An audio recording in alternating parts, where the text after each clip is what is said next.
obviously Risa, you busy with the Puma trekking, Roscoe with his dancing on Instagram, and then obviously Hassel with the Virgin Yankees. So thank you, thank you guys for your time. Man.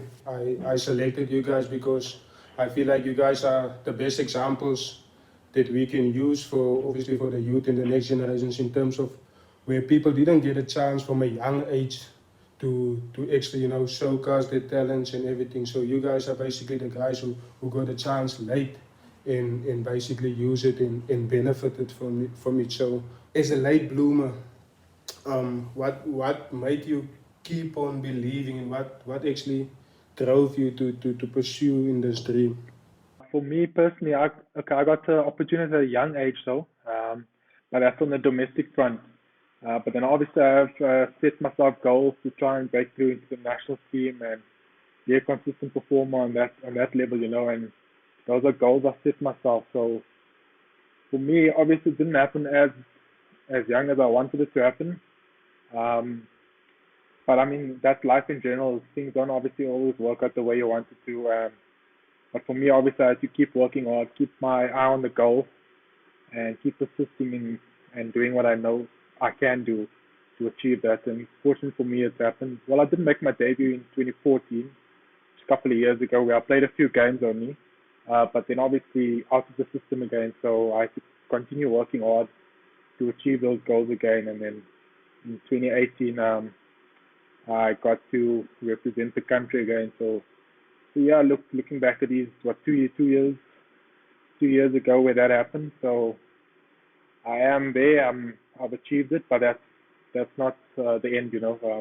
I've achieved that goal, but now I obviously need to set myself higher goals and push to achieve those as well. I think for you it's obviously more difficult, Risa, because like for us, say we make a mistake in the second or the third or the fourth minute, we like, yeah, there's still a lot of time left.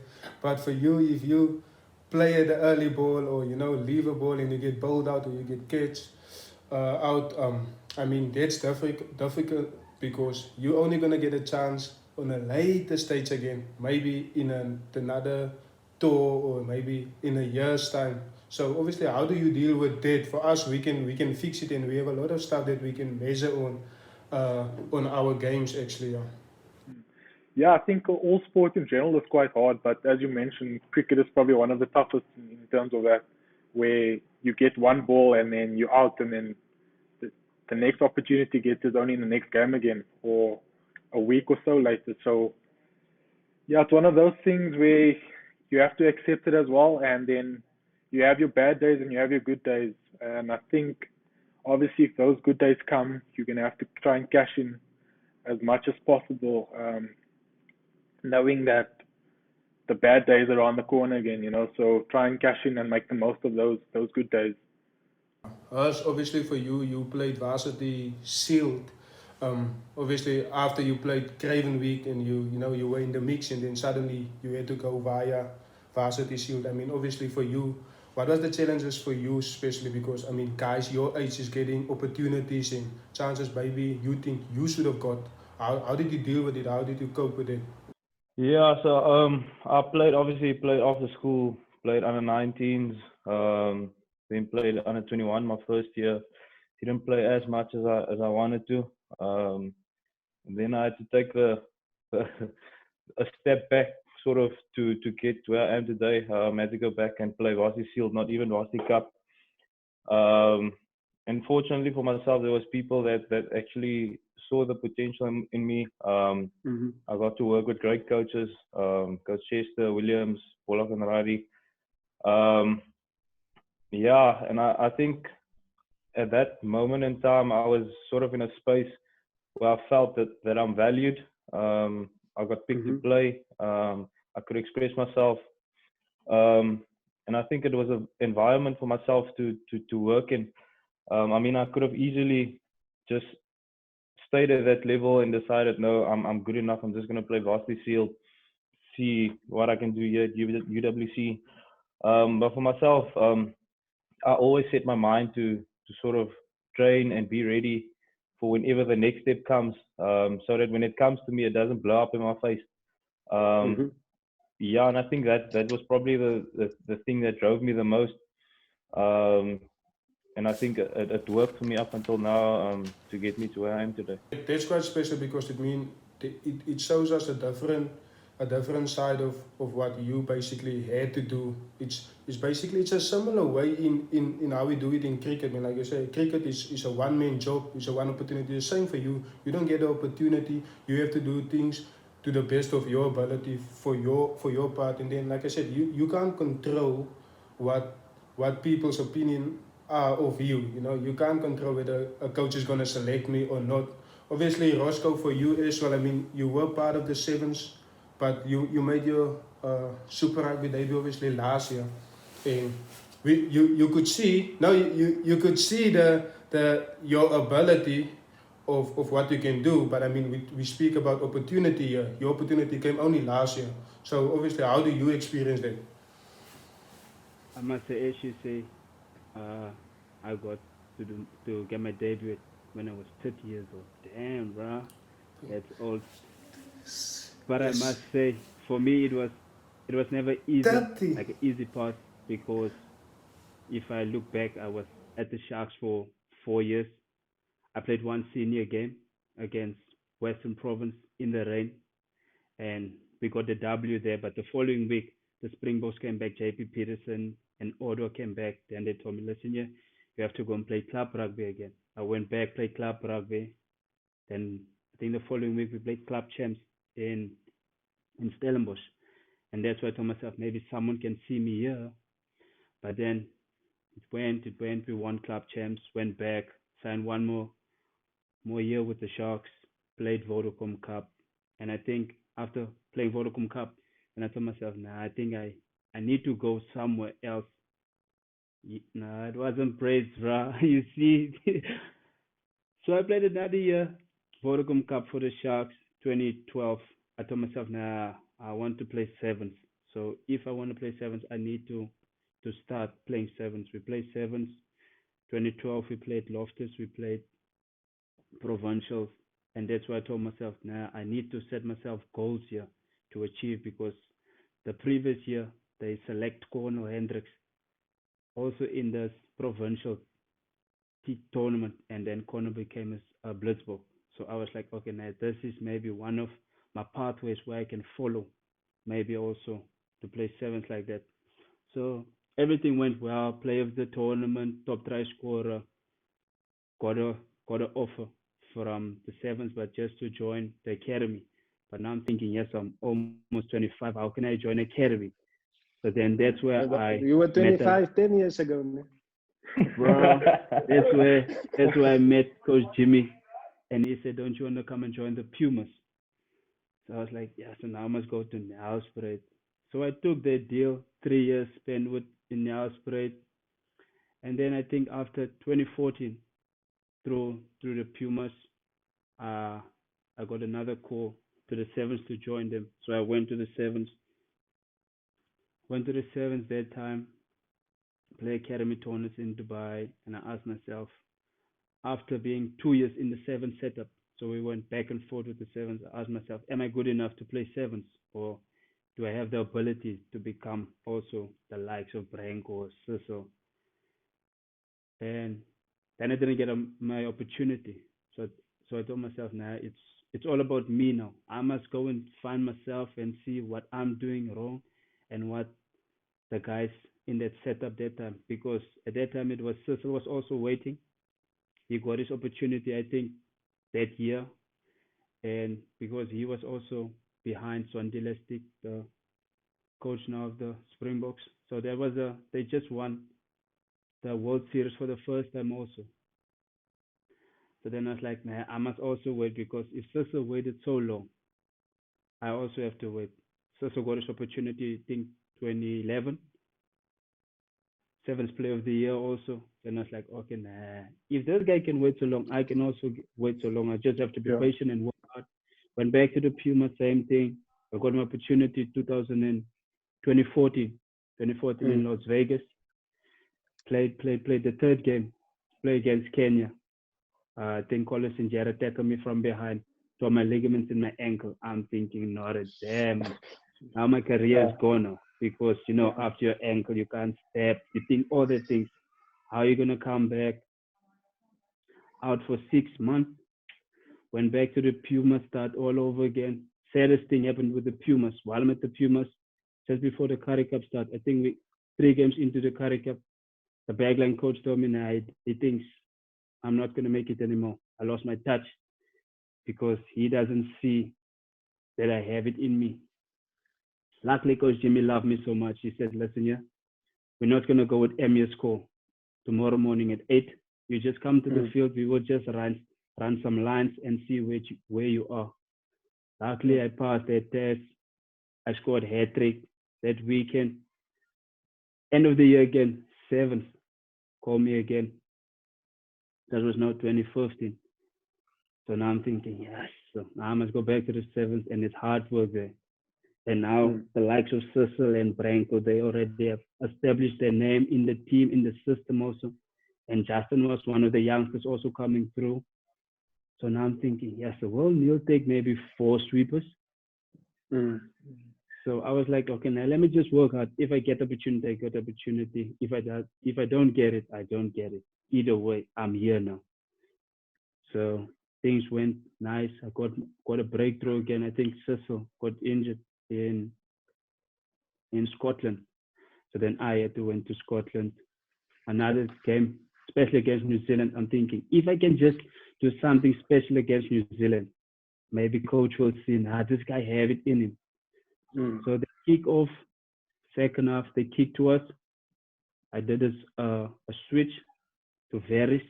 They tackle him. I'm thinking, I can see now. If I go for a switch again, DJ Forbes is there. Then I can step that guy.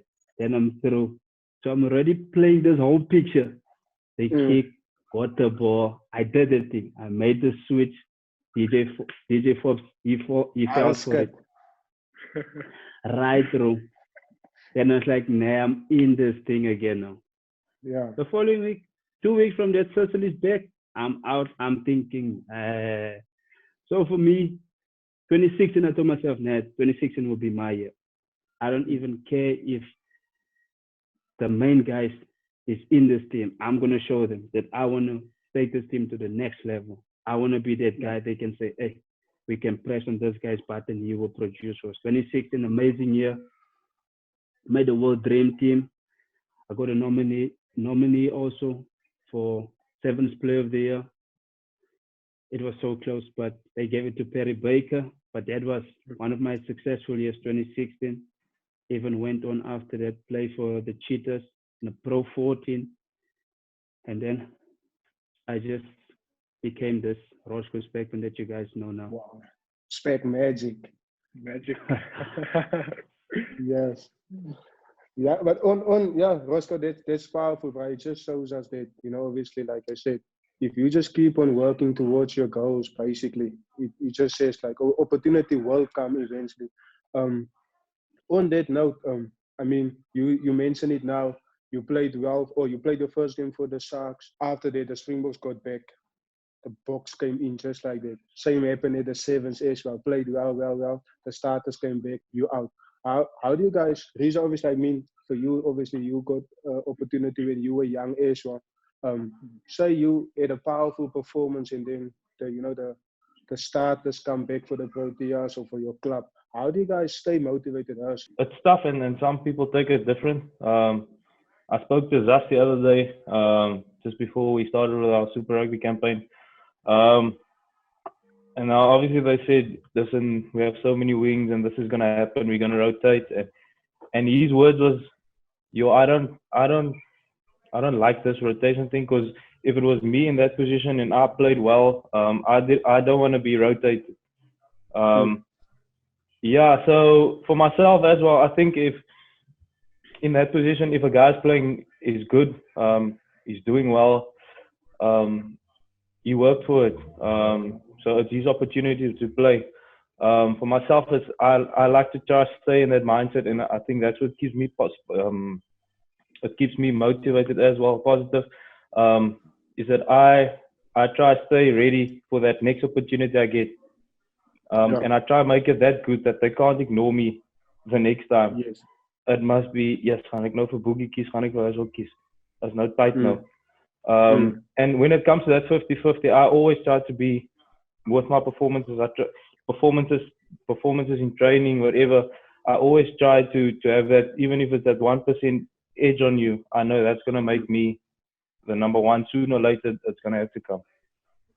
Yeah, I think Harsh mentioned now where everyone takes it differently, and I think you obviously have to understand the situation you're in and what's happening around you. I'd say because yeah, I was in the domestic system from a young age, as I mentioned, but to try and break into the national team was always going to be hard with the legends of the games playing at the time, where the likes of Jacques Ellis, Mark Bouch, and those guys were playing. So to break through, and Hashim Amla, to break through into the team like that, it's tough. So whether you're putting in those consistent performance week in and week out, you also need to understand what's happening around you and not just expect things to happen, but continue working hard and continue putting in those performances. So when you do get your opportunity, that you're ready and then you can step up and put in those performances. Magic, I think that's also a difficult thing because, like I said, it's easy to stay motivated and doing your best, in training and playing, but your best is maybe not the coach's best. The coach wants a big wing who can kick and who can run over people, unlike, say, you, who's a stepper, who's quick, who's great in the air. So how do you stay motivated in that regard? Because all of the players want to see Speckies run and step and everything, but the coach best, according to him, is a big winger who run over people, who kick, whatever. How do you deal with it? How do you stay motivated in that situation? I think, first of all, I will ask the coach, what does he want from me? As you can Obviously, see, you I'm not can't get one of bigger. the... You Exactly. So I can't get bigger. So I just ask the coach, okay, now, give me 3 points where you think that you want a wing to be. If it's at good in the air, stuff like that, kick, work rate. And I was like, okay, now I have 2 of those things. So I just need to work on the other one. And then I just put everything in that one. When I was at the 7th, you know what the funniest thing is this? I took Bibo's game and Cecil's game. I put the 2 games together. And then I was like, if I can put my magic also, it's dangerous. Respect magic. And then after that, when I did that, I don't think Coach Neil had doubt to say, hey, I can't go with this one. I need this guy in the team. No matter if he's doing sometimes the opposite things I'm telling him, but I think I must go with this guy. Yeah. Now that's good, but like, and if you guys can think back now, obviously Riza fighting with the legends at the end of their careers, us coming through VSBC, Magic making a late debut in Super Rugby, like obviously that gave you guys an edge now when you play because you had to fight for so long. Do you think it's in a way it's nice to be a late bloomer because it made you so resilient, or do you think you rather would have wanted to play from the get-go on the highest level? I think it can go both ways because if you look at me, start getting my debut at 30 years old, I maybe still have 4 to 5 more years. No, you have 10 years. You're young. No, wait, man, I'm not young. Then it's over. But when you started the early stage also, it can be also now, as we get to 8 years, 10 years, there's things that you didn't capitalize on when you were young. Maybe you didn't have all that basics. Like, sometimes, like, if you look at some kids now, they have the talent, but they don't have the basics. So most of the guys, coaches will just choose you now on your talent, but you don't have the foundation to stand on that higher podium stage. Or as you see, guys, they get the opportunity, wow, but they can't maintain it. But if you look at the late bloomers, they had all the struggle. So they have seen how the paragraph went up and down, up and down. So when you get to that point where you're like, okay, now I'm comfortable now. You have been through the situation. You have been through disappointment. So now you're ready for anything they can throw at you. If a coach said, listen here, I'm not going to choose you. It's okay because you had faced this challenge already in your life. But for a youngster who maybe at 21 and he didn't have disappointment when he started his career, you're going to see it will go down. And I think sometimes it's hard for them to get back up again. Yeah. Sort of with Roscoe on that, well, meaning both ways, where obviously being on the domestic front, playing for so long, that's sort of where you gain your experience, where you fail and you succeed, and you sort of learn your game during that period. Where, like Roscoe mentioned, the youngster maybe only knowing success at the time, and then when he does fail, he doesn't know how to deal with it. So I think, it definitely goes both ways. But then also on the other side of it, where you are 30 now, you have sort of made it, broken through into the team, but now you obviously want to make sure you are there and you stay there, and that's where sort of different pressures come in as well. So I think that's probably one of the downfalls of it, but because knowing that you maybe only have 3, 4, 5 years left, as you mentioned earlier, but so there's a lot of pressures from that side of things that comes with it as well.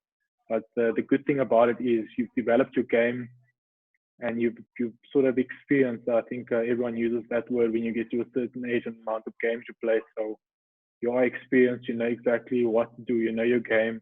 But it's again just taking it to the next step and going and developing further with it. I think when you're a youngster and you get to the top, sort of from out of school and you make it, it's sort of like losing your first girlfriend. The disappointment eats your heart. But I think when you're older and you came in later into the system, you've had all the trials and tribulations. I think you sort of conditioned in that way. Your mind is conditioned for that and for the disappointment. You know at that stage how to deal with it. I think when you're younger, it might differ from person to person, but when you're younger, it's sort of it hits you hard and you don't know how to deal with it. It's like me trying to go play sevens now. I won't be able to make it because I'm not conditioned to run as quick for as long. Yeah, so I think that if I can put it in that words, that's probably Yeah. Obviously, I mean, for us not getting, chances when you think it, or at a stage where you're coming, it's like, I deserve this chance now.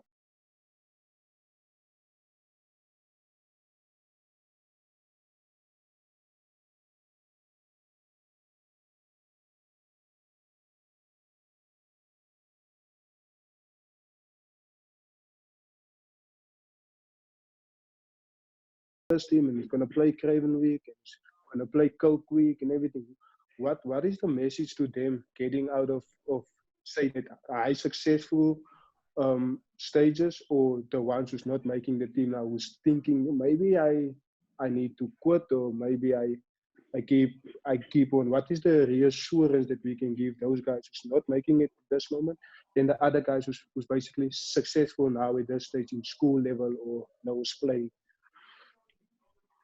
I think with the kid that's so successful at school, for him, I think it's going to be hard.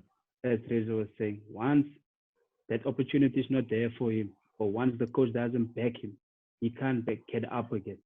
But a guy who's always on the bench, I think, but I will tell that person, he must always stay hungry and he must always be sharp. When he gets this opportunity, he must take it with both hands, because a lot of times you get guys who get the opportunity, they don't take it because they know, okay, I'm now a bench player. So sometimes you tell yourself, nah, I'm going to be on the bench because Herschel is starting and the guy is doing his thing. But now I'm so choked just for being on the bench, instead of, nah, let me push Herschel. Maybe if I push him, he will bring the better out of me. So I think that's also two options. So the kid is on the bench, he must always stay hungry. When he gets the opportunity, he must be ready. The guy is so successful at school, for him it's going to be tough, because once the coach doesn't back him, or the things doesn't go his way, because a lot of time you at school, you run the show. But now you get out of school, someone else run the show, and he's maybe a year older than you or a year younger than you. So that's tough for him also. I think that also it goes both ways again.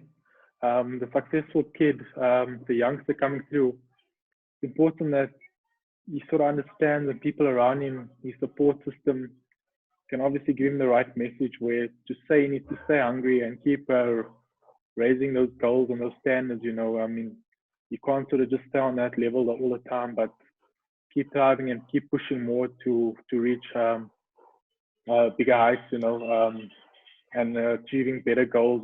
So it's important for those guys to sort of also stay hungry, as well as the kid on the bench, as Roscoe mentioned now, that's not getting the opportunity week in and week out, but stay hungry and be ready when the time does come to put in that great performance. And who knows from there what happens.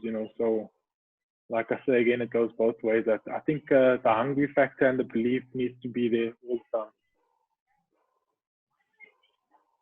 Yeah, I think Riza and Spicky's touched on it now. I think if you have a rock solid why, I think that's is on your dryfkrag. It's a power behind you. Whether you're this successful kid, the talented one, or you the one second in line. I think if you have a powerful why, then you can achieve it. It sounds a bit cliché now, but No, it is what it it's is. very, it is I like think it is what it is. Yeah. That's powerful because, like you're saying, if your why is bigger than the other ones, why? Then you will always be successful, no matter what you do. If you know why you're doing it, and you're not doing it maybe for yourself, but you're doing for that other kid that okay, my friend didn't make it. Maybe when we were growing up, that kid was better than me. But now I know I'm doing this for him and the other kids that's gonna follow me. Yeah. I think also another thing for me is that it's easy always for the people who already made it or who got an opportunity on a young age who said, yes, you have to sacrifice and you have to do that. What does sacrifice mean for you guys that didn't get opportunity at a young age? I think that's something that people need to hear, because sacrifice is not always a bad thing to get a good. I mean, sometimes you really sacrifice and you don't get the opportunity. What does that continuity in sacrificing means? What does that mean, Roscoe, when you sacrifice and you played for the Sharks and got dropped again, and you sacrifice and you go to the Sevens and you got dropped again? Like, what does that sacrifice mean, and what did it mean to your success? I think that sacrifice will now describe me as the way I am. I work hard for everything that I have, that I want to earn so and want to get in life so. And just by a younger stage, as you say now, by a younger age, the people always ask me, so where did you come from? I was like, yes, sir. There was times where the guys playing touch rugby, cricket in the street, and sometimes my dad is an old school timer. Then this guy would just say, listen, you must take that tire, 4 blocks in that tire, we're going to this hill now.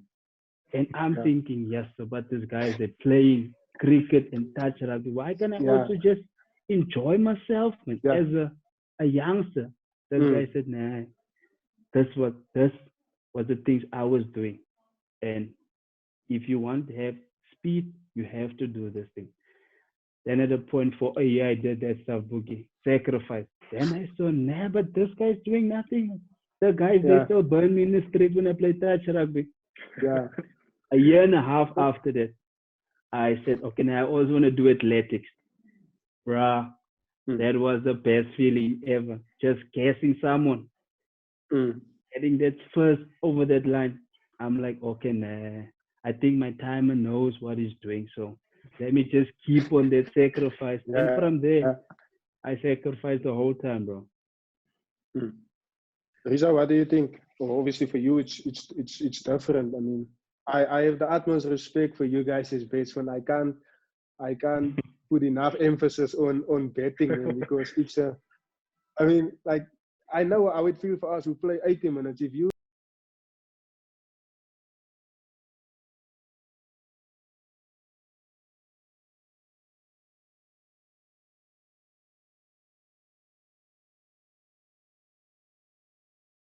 like, how do you deal with that, man? And how are you sacrificing in betting in terms of your technique? How do you feel like the next time? What am I going to do different? And how does it challenge you mentally?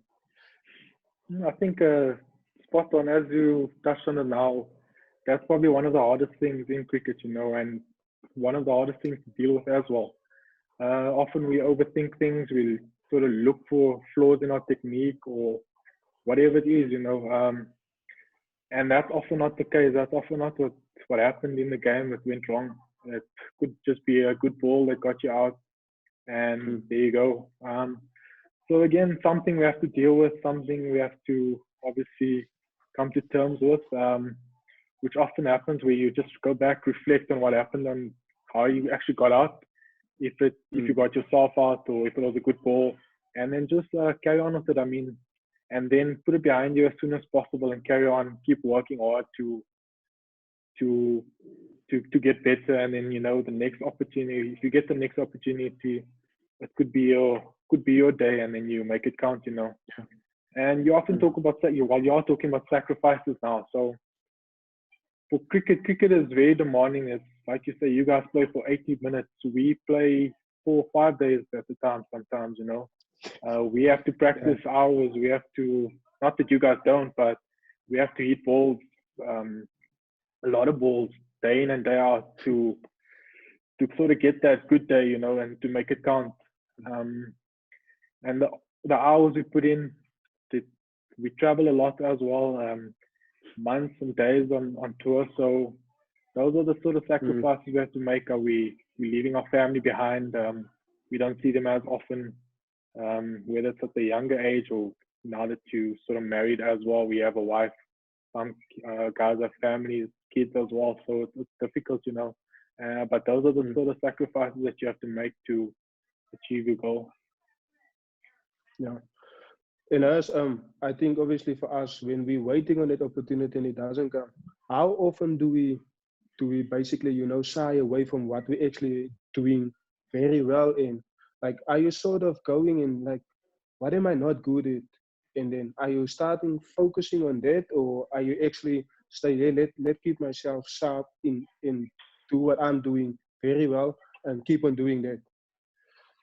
Yeah, I think we tend to make mistakes when we do not know what our role and what our plan is in the system.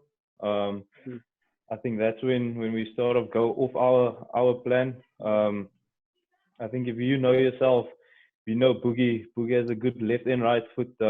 He's definitely gonna run the ball back for you. And now suddenly he sees this new guy. He has a massive boot. Now suddenly Boogie wants to have a massive boot, but it's not in him. And then you try implement that within your game. I think that's when things sort of go wrong for you, and then later you can get to a point where you sort of don't know what your identity anymore. Yes. And I think that's the biggest struggle when you get to a place where you don't know what your specialty is, what your sort of circus act is. That's when it's yourself to be on top of your game.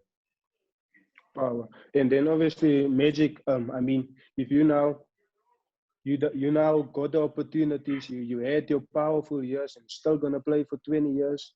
I mean, after you've now worked so hard and sacrificed so much, the blood, the sweat, the tears, all of it, do you think obviously now was it worth it? Would I do that all over again if I know this is what I would have? That's what I've had on 31 years old. Imagine if I must take 10 years back now. I will still stay this Magic, work hard for everything still. But imagine I was so disciplined at that stage also, and maybe worked harder like I'm working now. And like you learn as you get older, or people you meet, you learn new things. They tell you their stories, and then you just take piece by piece, put it in your puzzle. When the time your puzzle is finished, you're like, yes, and I achieved everything. So if I have to look back on what I've done, I'm very proud of myself, and I will do it again if we can reverse time again. Yeah, for myself, obviously the last sort of 2.5 years. Before you go happened on, really- us, you can tell Roscoe that he also had dreads at the States. I'm just saying. I know, bro. I know. The last sort of 2.5 years from Varsity Shield up until today happened quite quickly, especially after the Varsity Shield. Yeah, and I think all the hard work and all the hard decisions before that, I wouldn't change it for anything. Like we said earlier, that contributed to the person that I am today. Conditioned myself, been able for myself to get to where I am today. And I definitely wouldn't change it for anything. Yeah, as well. I mean, again, that's the journey of life and sport as well. It's never smooth sailing, and you might have a plan for yourself where you want to play and play at the highest level from a young age, but it doesn't often happen like that. So those are all experiences that you develop along the way. And for me, I also like everyone's also saying, I wouldn't change anything. You know, it's those are experiences I've gained over the years, and grateful and happy to be where I am at the moment. And still got a couple of years in me, and who knows what will happen then. Yeah. Wow. I think now just, listening to you guys and saying, you're thankful for the sacrifices and in the journey and everything. So obviously now the next question will always be what is the advice in that you can give to the youngsters coming up? I mean, obviously we want to guide them in the right direction. Speakers, like you said, obviously if you knew that time how you could have done maybe something better. How do you guide a youngster on this road, knowing that maybe he needs to go through that, say, defeat or loss or not getting picked by a coach, to shape him and shape his career? But how do we guide him without taking that part away from him? So basically, what advice is there for the youngsters coming up?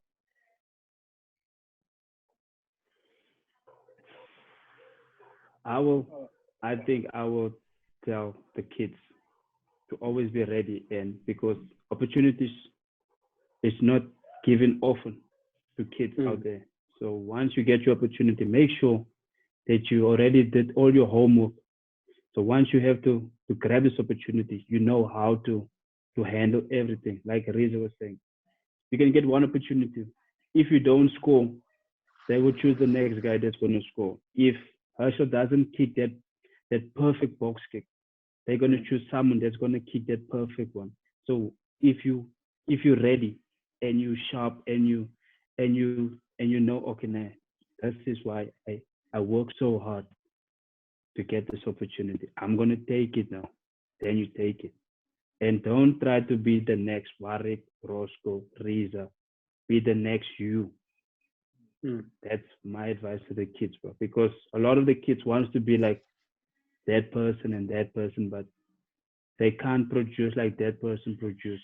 Imagine if you just do your part, then the next kid will want to be like you. Then you must tell him also, nah, just be you, because that's why you are chosen in this team, because you have that thing that you bring to this team. Also, just to touch on that as well, I would sort of tell every kids playing sport or the youngsters that it's important to have a balance. We touched on success and we touched on failures now, so when you're on top and when you're doing well, don't get carried away, as well as when you're down, don't be too down on yourself, try and find that balance, keep believing, and then obviously keep persisting, because if you have that one opportunity and you don't make it count, don't give up. Your calling could be only a couple of years down the line where you actually get your real opportunity, and this is then your real opportunity and wasn't the opportunity back then a couple of years ago. So it's important to keep believing and keep persisting. Your opportunity will come, and when you get it, you'll know exactly that was your chance and you're gonna run with it. Yeah, I think rugby and cricket especially is really, it's a cruel sport. The one moment you're up there and the next you know one. Yeah, so I think it's for me it's important that you stay true to yourself. That, like I said earlier, if you have a rock solid why, I think nothing else can distract you because you only focused on your why and you focus towards your goal. On your journey, I feel like if you can learn as much as you can, pick up all the little things you can, it will mold you. You won't at that moment you won't realize what it means to you, but one day when you look back, I think you'll realize that all the things that happened to you was a build up to where you are today. Powerful.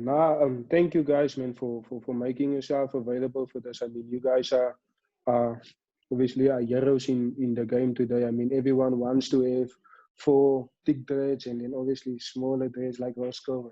Everyone wants to everyone wants to be like her. So Riza, you're setting the standard there.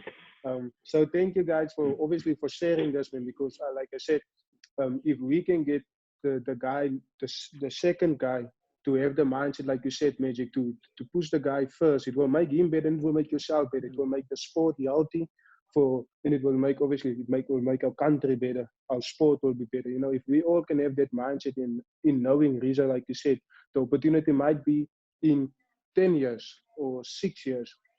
And if we can just stay true to ourselves and have a solid balance, and us, like you said, we all have that why, and we all can contribute towards each other. I mean, I've worked with you two guys. I'm friends with Riza, so I know the personalities that you guys have. I work with Roscoe every day. I've learned a lot. So thank you guys for sharing, and thank you for basically for giving this to the people, and so that I can see people who can relate, and maybe guys that will later go through the stages who can use this and know, listen, this is how I get my way back. So thank you guys for your time.